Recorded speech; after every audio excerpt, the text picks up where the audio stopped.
we thought about some of the things you've been doing right now, and let's take it way back, right? So we talked about work experience. What did you do for work experience? Oh my goodness, when that you were is at a school? good question. And Did you do any? I did, and it proves exactly why the thing is broken, because I worked in a school, okay, in a classroom, in a P4 classroom for a week, and knew within the first hour that it wasn't for me at all. Had no interest in being a teacher, no interest in being in school. In fact, anybody who will know me will tell you that that's exactly the wrong thing for me to do.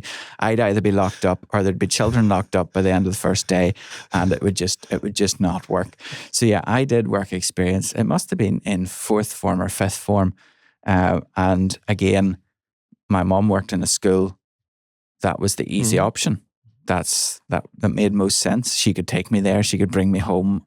And, if it didn't work, it wouldn't, no big deal. So yeah, it didn't work at all for me. And I got absolutely nothing from it, bar confirming that teaching and working with children was just not going to be where I ended up in life. There's just no way that was going to work. Yeah.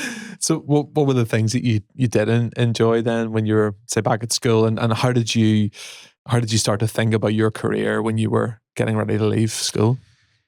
Good question. I suppose maths was always my thing. So don't ask me to write anything down. Terrible handwriting, awful spelling.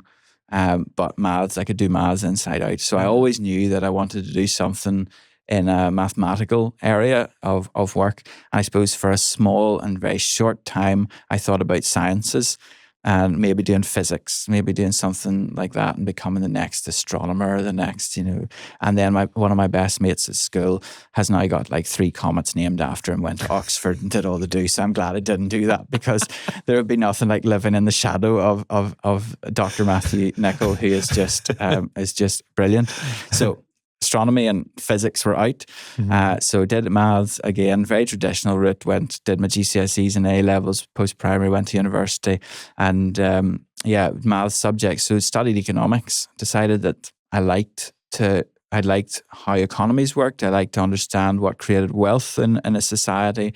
And I suppose what really caught me about it was how it impinges on everything in life. There's a really, really good book series called Freakonomics, and I started to read them when I was in kind of lower 6th or upper 6th, when I had a notion that this is something I wanted to do.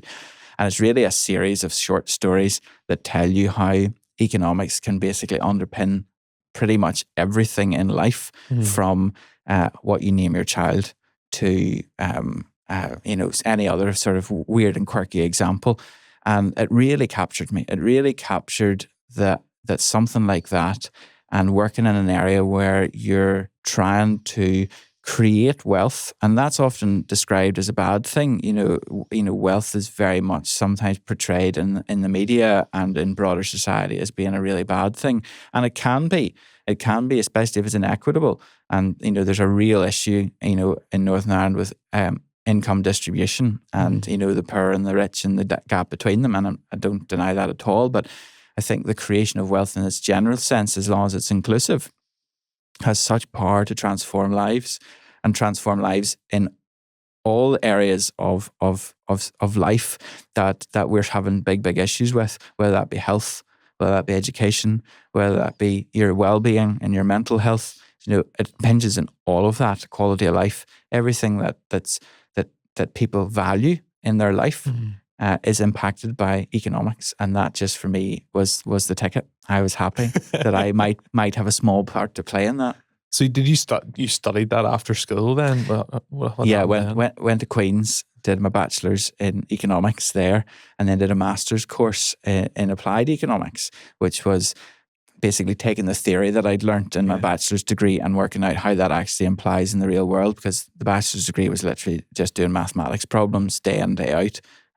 Working out what supply and demand ratios were, et cetera, which is all well and good, but has absolutely no bearing on the real world. So the applied economics master's course that I did was really the first time it was grounded in policy development, in how you might shape programs and projects and what interventions and how you formulate interventions that might have an impact, or how you determine whether they will have an impact on the economy, and obviously then what I've talked about, the broader kind of well-being of society.